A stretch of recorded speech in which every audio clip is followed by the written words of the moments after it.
Friends, आज हम लोग कोऑर्डिनेट ज्योमेट्री टॉपिक सॉल्व करने जा रहे हैं। इसके जो कंसेप्ट्स रहेंगे इन कंसेप्ट को सीखेंगे और इसी टॉपिक के अंदर basic of 9th class, basic of 10th class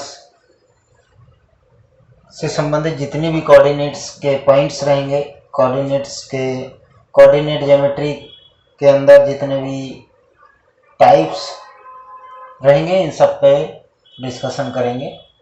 सबसे पहले है कि कोऑर्डिनेट ज्योमेट्री में जो पार्ट्स हैं वो सबसे पहले जैसे कि abscissa of a point is the perpendicular distance from the y axis. तो सबसे पहले हम लोग जान लेते हैं कि जैसे कि ये कार्टेशियन प्लेन है, राइट।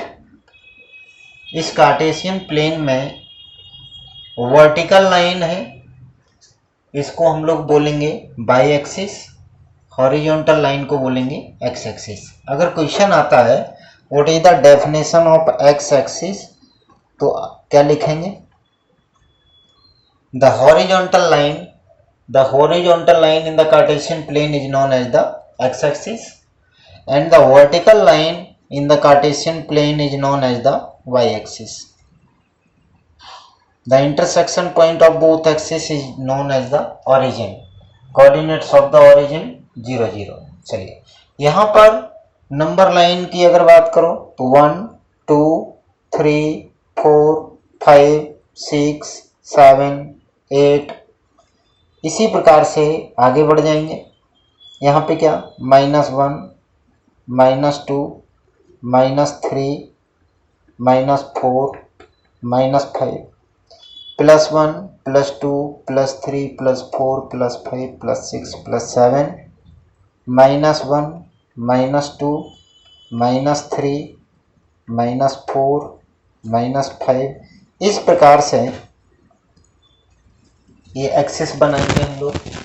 जो ये पॉइंट होता है इसे ओरिजिन कहते हैं, इसे ओ से डिनोट करेंगे और इसके जो कोऑर्डिनेट्स रहते हैं वो रहते हैं 0, 0। ऑर्डर पेयर जो लिखे जाते हैं वो लिखे जाते हैं x, y। इट मीन्स पहले जो वैल्यू होता है वो x का होता है, दूसरा जो वैल्यू होता है वो y का होता है। x एक्सिस पे जैसे कि हम 3 यूनिट चल रहे हैं और y एक्सिस पर हम 4 यूनिट चल रहे हैं, 1 2 3 4। तो इसके सामने जो परपेंडिकुलर डिस्टेंस, ये देखो परपेंडिकुलर डिस्टेंस है, ये परपेंडिकुलर डिस्टेंस है। तो यहाँ पे हमने ये लिखा x, y। वैसे ये एक्चुअल में जो पॉइंट है वो है 3, 4। द एब्सिसा, अगर हम इस पॉइंट का नाम लिखेंगे तो ये हो जाएगा 3, 4। एब्सिसा क्या है? 3 है और ऑर्डिनेट क्या है? 4। ये ऑर्डिनेट होता है। The ordinate of a point is the perpendicular distance from x axis. X axis ये होगी। अब जैसे कि ये पॉइंट है तो इस पॉइंट की एक्स एक्सिस से परपेंडिकुलर डिस्टेंस क्या है? ये।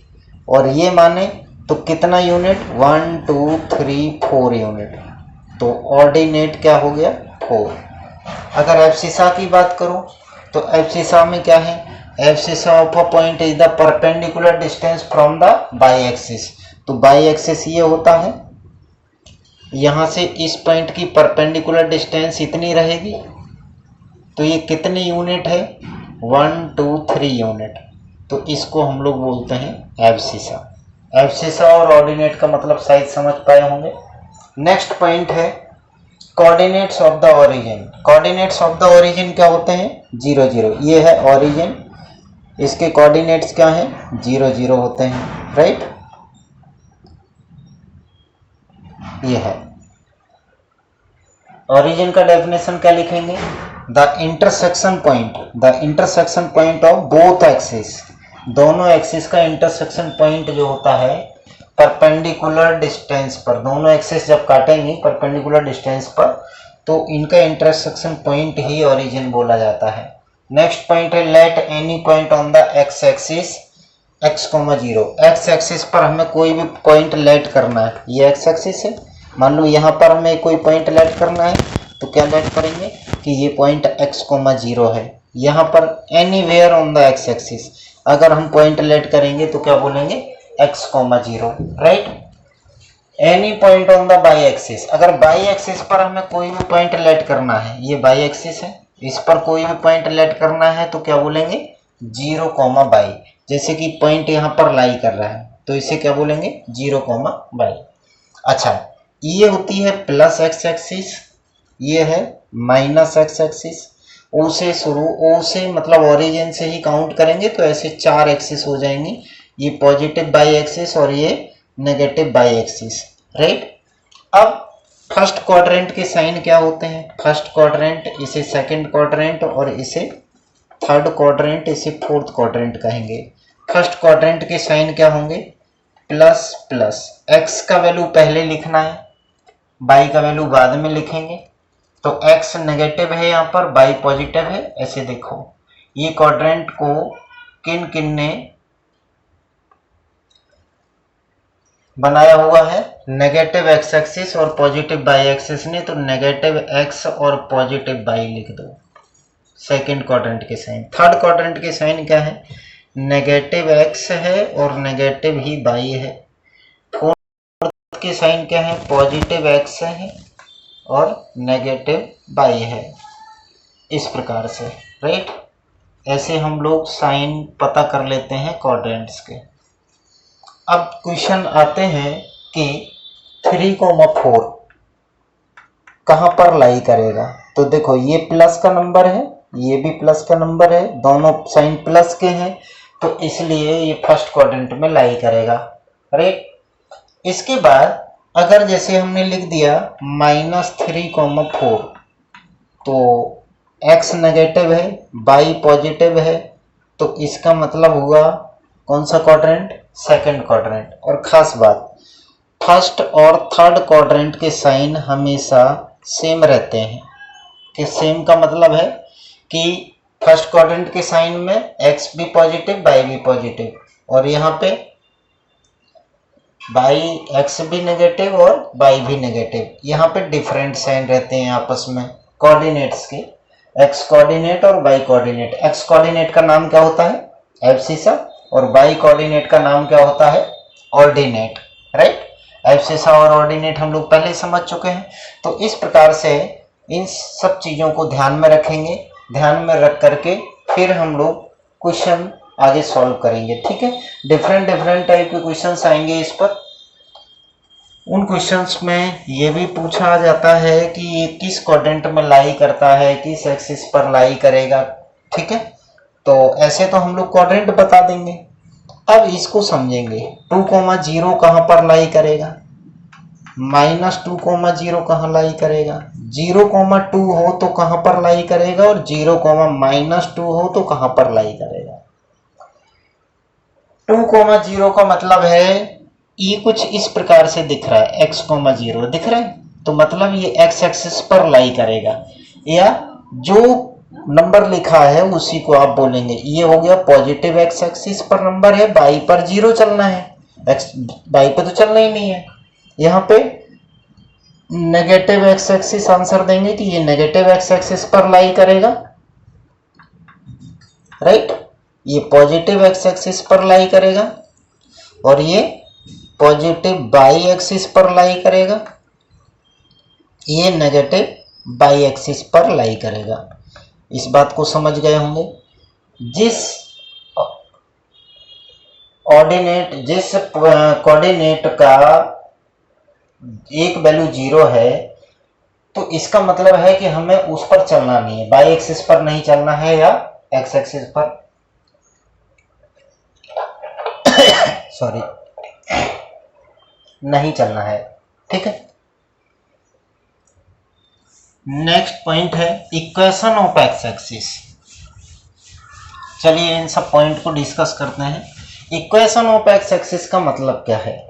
इक्वेशन ऑफ एक्स एक्सिस को y = 0 कहा गया है, ऐसा क्यों। जैसे कि ये है एक्स एक्सिस और ये है by axis. Equation of x axis का मतलब है जो एक्सिस वाली लाइन है वही इक्वेशन। जब linear equation in two variable पढ़ा गया था, तो उसका जनरल फॉर्म होता था ax plus b y plus c equal to 0, और इसी को नेम किया गया था लाइन, और ये कौन सी लाइन होती थी? Straight line, right, straight line. तो एक्स एक्सिस से एक स्ट्रेट लाइन हो गई, और इसी का नाम इक्वेशन होता था, equation of the line in two variables, right. तो एक्स एक्सिस का इक्वेशन क्या है कि एक्स एक्सिस का इक्वेशन है, इसका मतलब हमें एक्स पर ही चलना है, वाई पर नहीं चलना, right. Each point of the x axis इस पर कैरी किया जाएगा, लेकिन वाई पर कोई भी पॉइंट नहीं लिया जाएगा। तो इसको कहते हैं equation of x axis, it means y equal to 0। और इक्वेशन ऑफ y एक्सिस की बात की जाए तो इक्वेशन ऑफ y एक्सिस का मतलब है ये y एक्सिस पर ही चलना है, ऊपर नीचे जहां भी जाए, ठीक है, अपवर्ड और डाउनवर्ड, x पे नहीं चलना है, तो इसका मतलब है x equal to 0, right. Same axis की ही इक्वेशन, ये देखो equation of x axis, equation of x axis क्या है? y equal to 0। Next point है equation parallel to x axis is y equal to a। Equation parallel to x axis, अगर ये x axis है, right, तो x axis के parallel equation ऐसे बनाई जा सकती है, राइट। ऐसे इक्वेशन आएंगे जो कि एक्स एक्सिस के पैरेलल होंगी। अच्छा, नीचे की तरफ पैरेलल होंगी, ऊपर भी हो सकते हैं, एक्स एक्सिस के ऊपर भी रहेंगी कुछ, राइट। ये देखो, अब अगर ये पॉइंट 0 0 है, ये 1 unit, 2 unit, 3 unit, 4 unit, 5 unit, 6 unit, इधर -1 -2 -3 -4, तो ये क्या है? +1 +2 +3 +4। अगर हम कहें कि इसकी इक्वेशन बताओ तो क्या लिखेंगे? y equal to 1। इसकी इक्वेशन क्या है? y equal to 2। इसकी इक्वेशन y इक्वल टू 3, और ये y इक्वल टू 4, और ये y इक्वल टू 5, राइट। अगर ये y इक्वल टू 1 2 3 1 2 3 4 5 ये है, तो क्या हम इसे कह सकते हैं y equal to 0 x axis को? अब शायद पिछली वाली बात समझ आ गई होगी। और यहां नीचे क्या आएगा?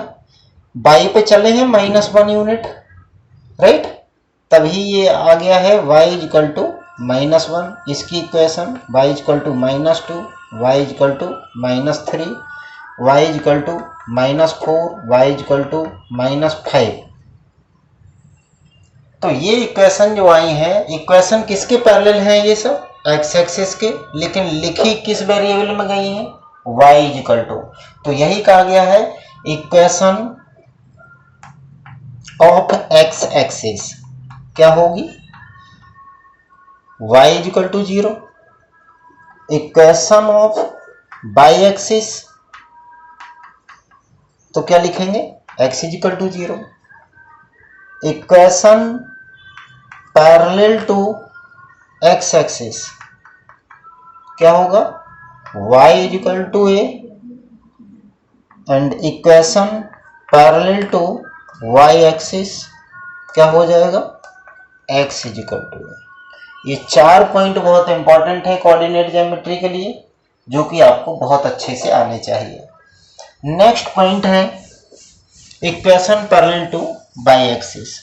अगर equation parallel to y axis की बात करेगा तो कुछ इसी प्रकार से आप लोग बना सकते हैं, ठीक है। इसको ट्राई करिए बनाने के लिए और खुद ही समझने की कोशिश करें, ठीक है। नेक्स्ट पॉइंट की बात करें, द डिस्टेंस बिटवीन 2 पॉइंट्स। जैसे कि 2 पॉइंट हैं, उनके बीच में डिस्टेंस कैसे फाइंड करेंगे, राइट।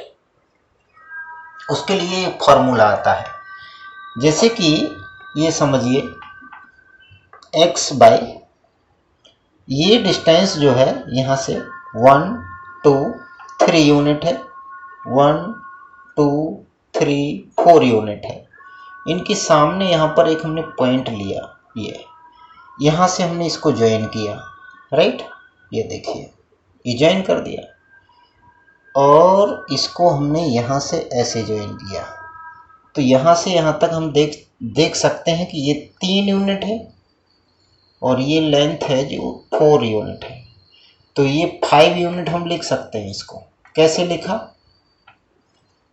हाइपोटेनियस का square h square equal to p square plus b square. तो ये आ जाएगा 16 प्लस 9 दैट इज 25। तो हाइपोटेनियस आ जाएगा 5, राइट। अब ये राइट ट्राइंगल पे बना है तो इसलिए अब हम कहें कि जैसे ये वाला पॉइंट है, इस पॉइंट का वैल्यू क्या है, 1 2 3 यूनिट चले हैं x पर और इस पर कितना चले हैं 4 यूनिट। और यहाँ पर क्या है पॉइंट, ये है 3,0 और ये वाला पॉइंट क्या है 0,0। अगर मैं 0,0 के बीच में अब इन सबको हटा देते हैं, राइट। ये डिस्टेंस आपको पता चल गई कि 5 आनी है। अब मान लो जैसे आपको 2 पॉइंट पता है कहीं पर भी, कैसे भी 2 पॉइंट, और 2 पॉइंट के बीच में अगर डिस्टेंस फाइंड करनी है तो ये फॉर्मूला काम कर रहा है कि नहीं, इसको समझते हैं। एक ट्रायंगल है, उसके तीनों वर्टिसेस हैं, आपको पता है 3,0 है ये और ये 0,0 है, राइट। इसको नेम कर देते हैं ए बी सी। मैं आपसे कहूं कि आप ए बी फाइंड करें तो ए बी कैसे निकालेंगे? ये फॉर्मूला अप्लाई करेंगे x2 माइनस x1 का whole square plus y2 minus y1 का whole square.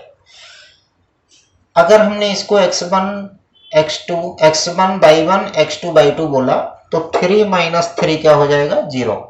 x1 minus x2 भी कर सकते हैं, y1 माइनस y2 भी कर सकते हैं, लेकिन जिस ऑर्डर में एक को ले रहे हैं उसी में दूसरे को। कहने का मतलब यह है कि इनका डिफरेंस चाहिए, अंतर चाहिए, ठीक है।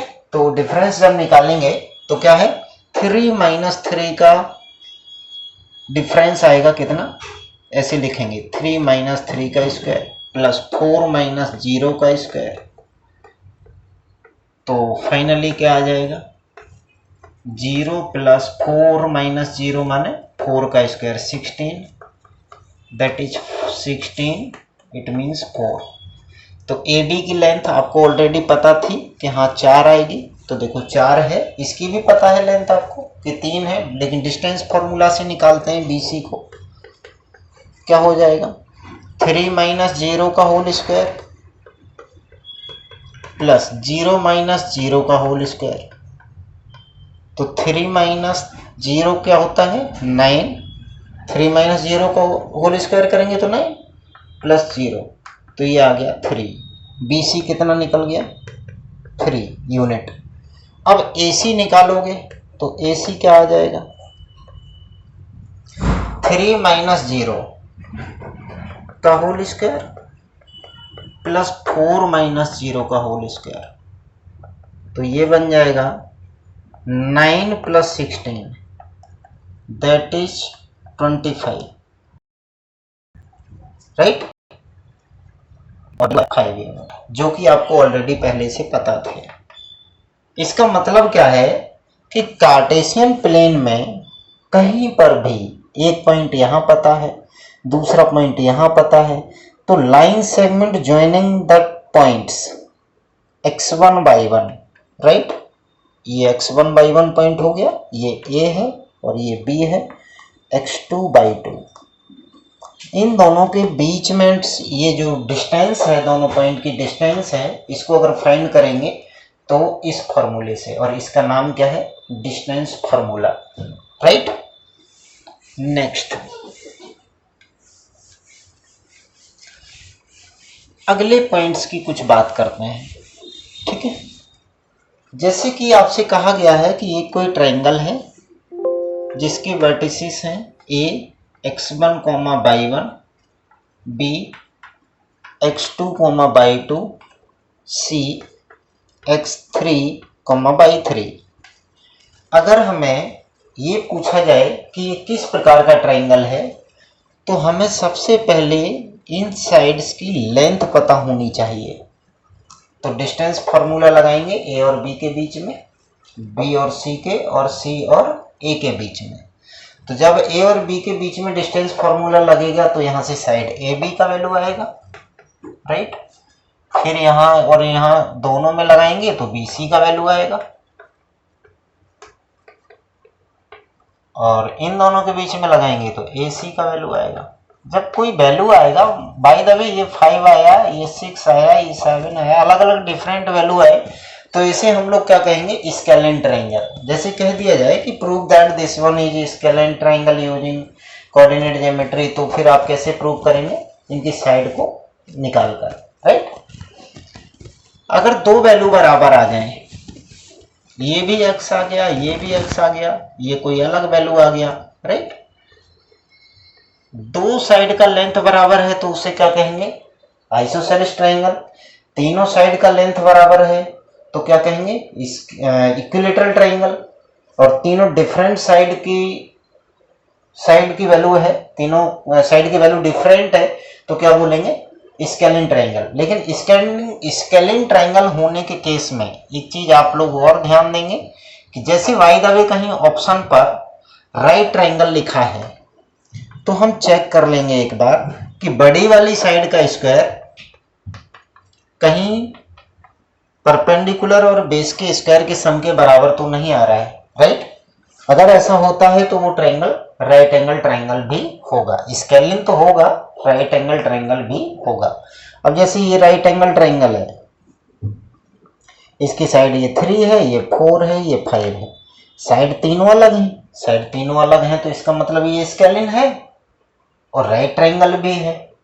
तो ऐसी कंडीशंस भी हो सकती हैं कि सेम टाइप का हो सकता है कि कुछ इस प्रकार से हो कि ये साइड 4 सेंटीमीटर है, ये 4 सेंटीमीटर है, और ये है 4√2 सेंटीमीटर। नहीं है तो हाइपोटेनियस से निकले तो ये राइट ट्राइंगल ये भी होगा, लेकिन ये राइट ट्राइंगल किस प्रकार का है, आइसोसेलेस राइट ट्राइंगल, इसे कहेंगे isosceles right triangle.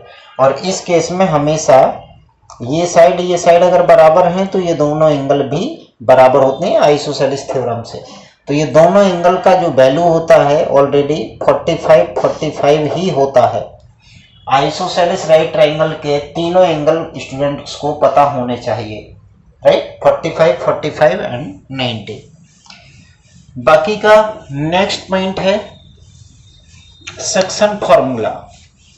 Section formula के बगल में लिखा हुआ है इंटरनल डिवीजन, राइट। इसका कोई ना कोई तो मतलब होगा।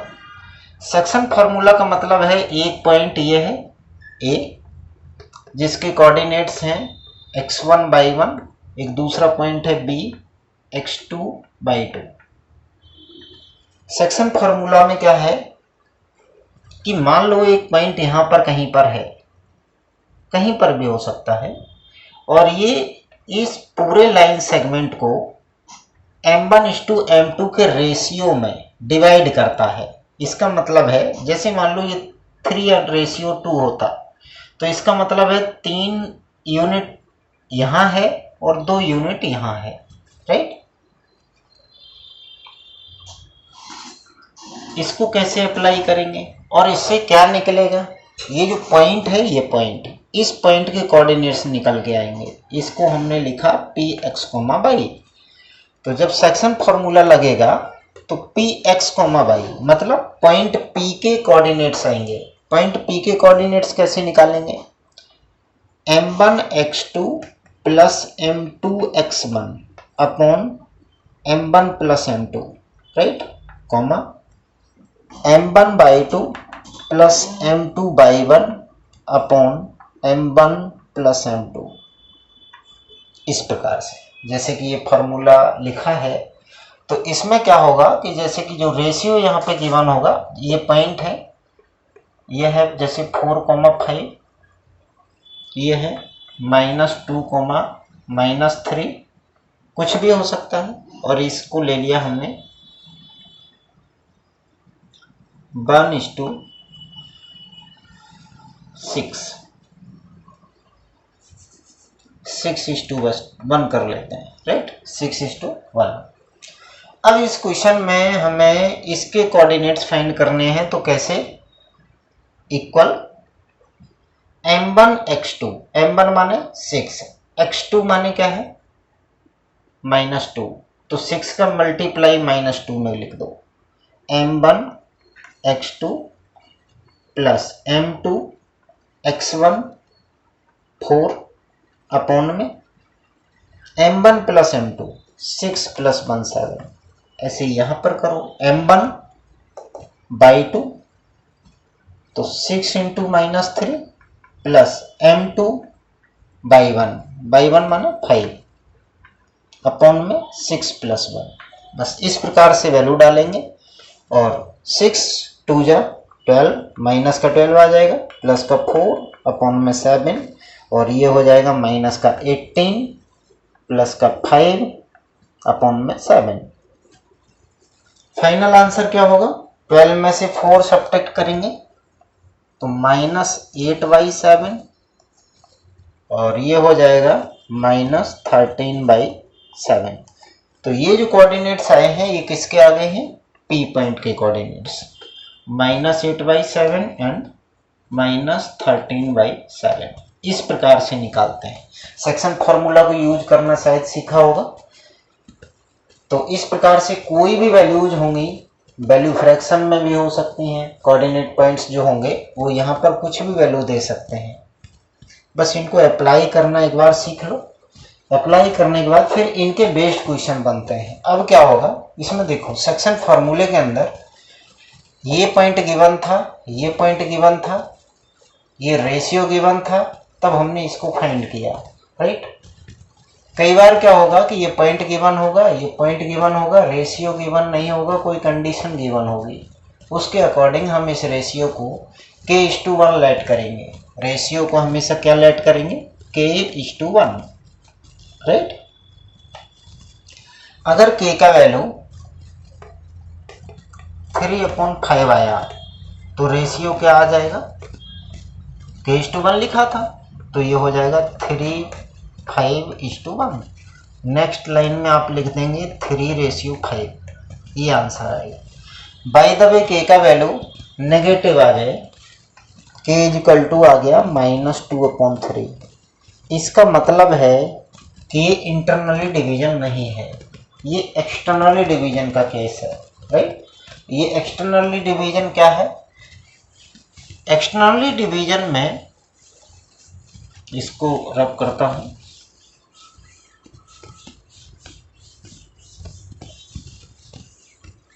एक्सटर्नली डिवीजन के अंदर ये लाइन सेगमेंट है यहां तक AB, लेकिन पॉइंट P यहां है, Px, y। A के कोऑर्डिनेट हैं x1/1 और B के कोऑर्डिनेट्स हैं x2/2। ये समझिए, जो पॉइंट है सेक्शन फॉर्मूले से जो तुम फाइंड करना चाहते हो, इसको फाइंड कैसे करें? Px, y, ये है externally division, externally division. Externally division में क्या लिखेंगे? Equal to m1 x2 minus m2 x1, बस इतना सा डिफरेंस है, upon m1 minus m2, m1/2 minus m2/1 upon m1 minus m2, right. Sign का डिफरेंस रहेगा सॉल्व करने के टाइम में, और बाकी का सब जो भी फॉर्मेट हमने सेकंड मतलब इससे पहले वाले सेक्शन फॉर्मूले में लगाया था वही सेम यहाँ पर भी लगेगा।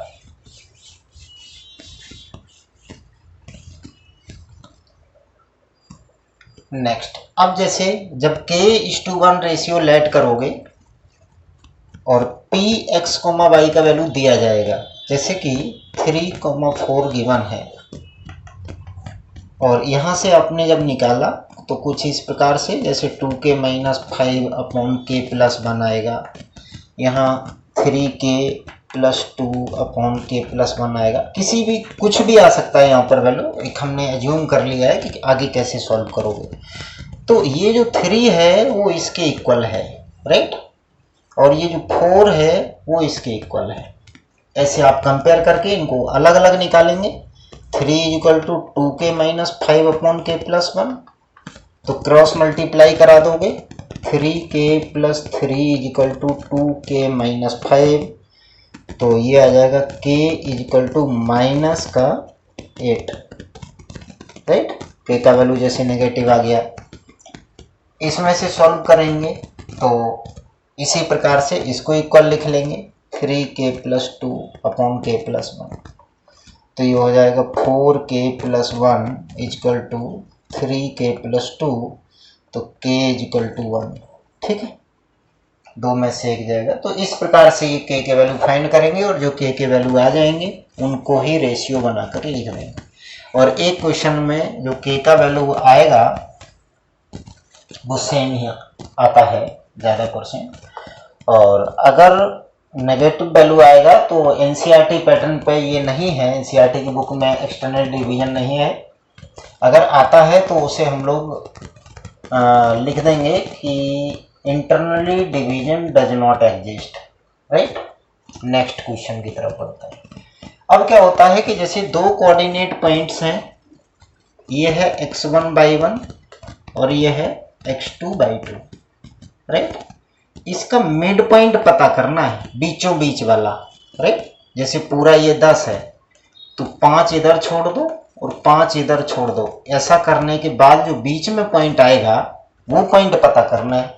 अब हमें length of the line segment पता नहीं होगा तो उस केस में हम लोग क्या करेंगे, x1 plus x2 upon 2, x1 plus x2 upon 2 comma y1 plus y2 upon 2, इसको कहते हैं mid point. Coordinates of mid point, right. Coordinate of mid points क्या है, x1 plus x2/2 plus y1 plus y2/2। Next point है the coordinates of the centroid of a triangle whose vertices are x1/1 x2/2 and x3/3, जो कि given है, दिए गए हैं।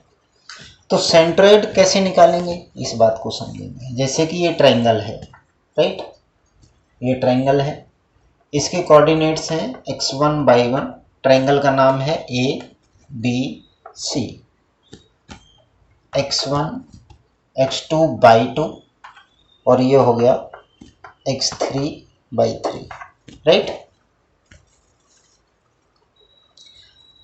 Coordinates of centroid कैसे निकालेंगे,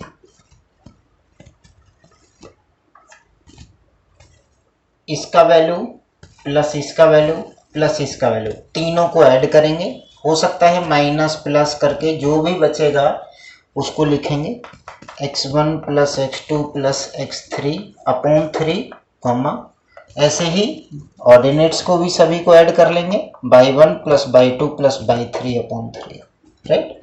सॉल्व कर देंगे। नेक्स्ट पॉइंट है area of triangle whose vertices are. Area of triangle, जैसे कि ये ट्राइंगल है, ठीक है, जिसके कोऑर्डिनेट्स हैं a x1/1 x2/2 और x3/3। अब एरिया ऑफ ट्राइंगल के लिए फॉर्मूला क्या है, half of x1/2 minus x1 into by2 minus by3 plus x2/3 minus by1। एक इसका एरिया ऑफ ट्राइंगल का इक्वेशन सॉल्व कराता हूं आपको। बाय द वे कोई भी कोऑर्डिनेट्स हैं 2, -3, 5, 6,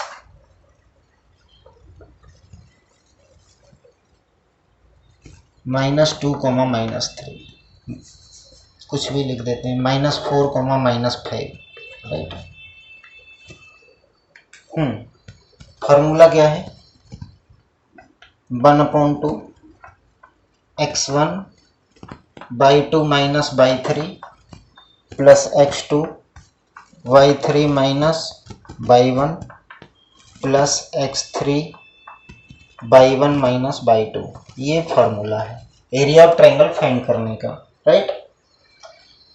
इसके बाद x1 का वैल्यू चेक करो, कोई भी वैल्यू हमने अभी यहाँ पर लिखे नहीं, मान लो इसको x1/1 लिख लिया, ये हो गया आपका x2/2 और ये हो गया x3/3। वैल्यू डालेंगे, x1 की जगह पर क्या 2, तो 2 लिखेंगे, by2 -by3, by2 ये है और by3 ये है, 6 -5, तो क्या हो जाएगा 6 + 5, राइट। इसके बाद में x2 का वैल्यू क्या है, x2 का वैल्यू 5 है, तो ये हो गया +5, by3 -by1, by3 क्या है, by3 का वैल्यू -5 है और by1, तो -5 + 3, -5 + 3 प्लस x3 का वैल्यू क्या है, x3 का वैल्यू है -4, तो ये आ जाएगा -4 और by1 -by2, तो by1 -by2, -3 -6 ऐसे, तो ये हो गया हाफ ऑफ 22, 11 2 जा 5 में से 3 जाएंगे, -2, तो -10 हो जाएंगे, और ये -9 और -4 का मल्टीप्लाई तो +36, राइट। 10 माइनस कर दो तो 12 बच जाएंगे, और 12 और 36 ऐड कर लोगे तो 48 आ जाएगा, 1/2 × 48। तो फाइनल आंसर क्या है, फाइनल आंसर आ जाएगा 24 unit square, right, 24 unit square. इस प्रकार से अब देखो ये तीनों के 3 पॉइंट थे जो आपको गिवन है और आपने एरिया ऑफ ट्रायंगल फाइंड कर लिया, तो इस प्रकार से हम लोग एरिया ऑफ ट्रायंगल फाइंड कर पाएंगे। नेक्स्ट टॉपिक है 3 points x1/1 x2/2 x3/3 are collinear, will be collinear if and if only if the area of the triangle ABC is 0। मान लो ये ट्रायंगल ABC है और इसका एरिया, जैसे ये 24 आया, 24 की जगह ये एरिया 0 आ जाता, तो इसका मतलब होता कि वो तीनों के तीनों पॉइंट एक ही स्ट्रेट लाइन पर लाई करते हैं। इसका मतलब है कि पॉइंट्स कोलिनियर हैं, या ये गिवन हो कि पॉइंट्स कोलिनियर हैं, तो आप लोग क्या लिख देंगे, एरिया ऑफ ट्रायंगल 0 है, यही चीज। अब जैसे 1/2 लिखोगे पहले, तो 1/2 को मल्टीप्लाई डिवाइड करके ले जाएंगे तो वो 0 में चला जाएगा, ठीक है। तो क्या कहेंगे, if points are collinear then area of triangle will be 0, right. यहां पर हमें कहा गया है कि 3 पॉइंट हैं और उनका एरिया 0 है, उनसे बने हुए ट्रायंगल का एरिया 0 है, तो वो तीनों के तीनों पॉइंट्स कोलिनियर बोले जाएंगे। अगर क्वेश्चन में कोलिनियर गिवन है ऐसे, if area of triangle is 0 then points are collinear, right, points are collinear. अगर आपसे कहा गया है इफ पॉइंट्स आर कोलिनियर, तो अप्लाई क्या करना है, area of triangle is 0, right. इसको अप्लाई करके जब चलेंगे तो उनमें से हम पॉइंट्स निकाल लेंगे, पॉइंट्स निकाल करके आंसर दे सकते हैं। नेक्स्ट है if the area of triangle is not 0 then points are non collinear. अगर एरिया ट्रायंगल का 0 नहीं होता है तो पॉइंट्स को क्या बोलेंगे, नॉन कोलिनियर। अगर जैसे क्वेश्चन आया कि check whether 3 points are collinear और नॉट कोलिनियर, नॉन कोलिनियर, तो इस केस में हमें क्या करना है, ट्रायंगल में एरिया निकाल देंगे। अगर एरिया 0 आ जाएगा तो कोलिनियर कह देंगे, एरिया 0 नहीं आएगा तो नॉन कोलिनियर कह देंगे। और एक खास बात, अगर आपने एरिया ऑफ ट्रायंगल निकाला और आंसर नेगेटिव आ गया माइनस में, तो नेगेटिव साइन हटा देंगे, राइट। एरिया हमेशा पॉजिटिव लेते हैं, जैसे कि डिस्टेंस है हमेशा पॉजिटिव लेते हैं, एरिया हो गया, डिस्टेंस हो गया, वॉल्यूम हो गया, ये सब पॉजिटिव क्वांटिटीज होती हैं, right. Next point, if two sides of triangle are equal then that is isosceles triangle. इसको हम लोग शुरुआत में ही डिस्कस कर चुके थे कि अगर दो साइड बराबर निकाल दी हमने डिस्टेंस फॉर्मूले से तो क्या कहेंगे, आइसोसेलेस ट्रायंगल है।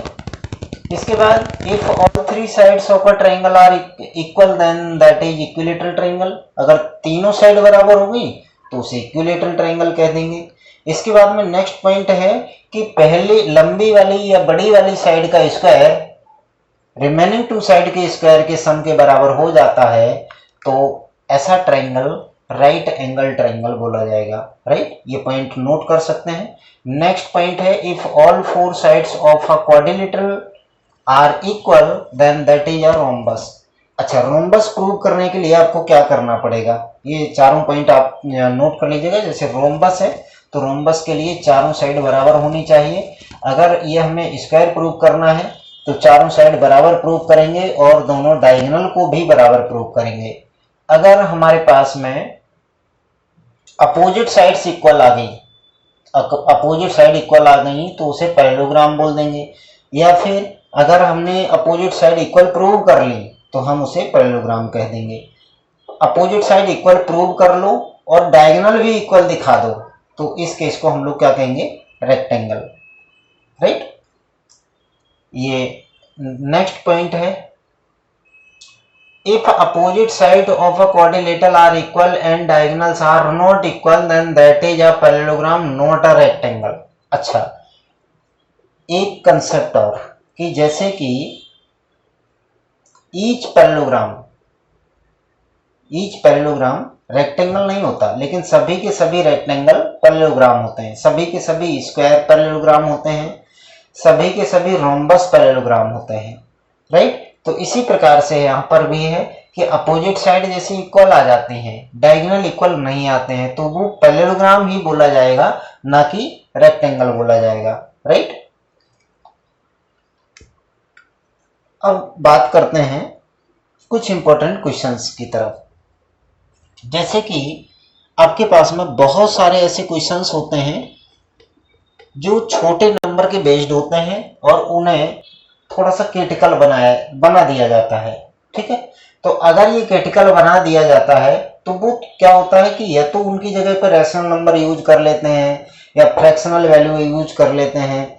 तो अगर फ्रैक्शनल वैल्यू सॉल्व करनी नहीं आती है तो फ्रैक्शनल वैल्यू को सॉल्व करना, एडिशन, सब्ट्रैक्शन, मल्टीप्लिकेशन, डिवीजन उनका सीख लीजिएगा। रैशनल वैल्यूज हैं उनको मल्टीप्लाई कैसे करना है, डिवाइड कैसे करना है एक दूसरे से, तो इन सब चीज़ों को सीख लेना है ताकि आप बेहतर प्रकार की कैलकुलेशन कर सकें, राइट।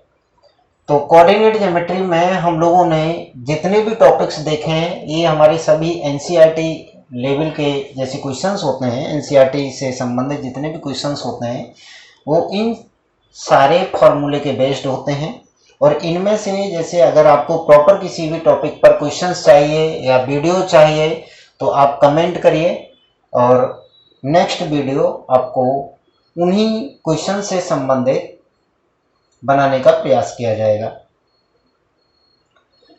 और जितने भी जो क्वेश्चंस इससे संबंधित बनते हैं, जो बोर्ड एग्जाम पे क्वेश्चंस आने हैं, तो उनसे रिलेटेड जितनी भी आगे नेक्स्ट हमारी वीडियो जो आएंगी वो क्वेश्चन सीरीज से संबंधित आएंगी।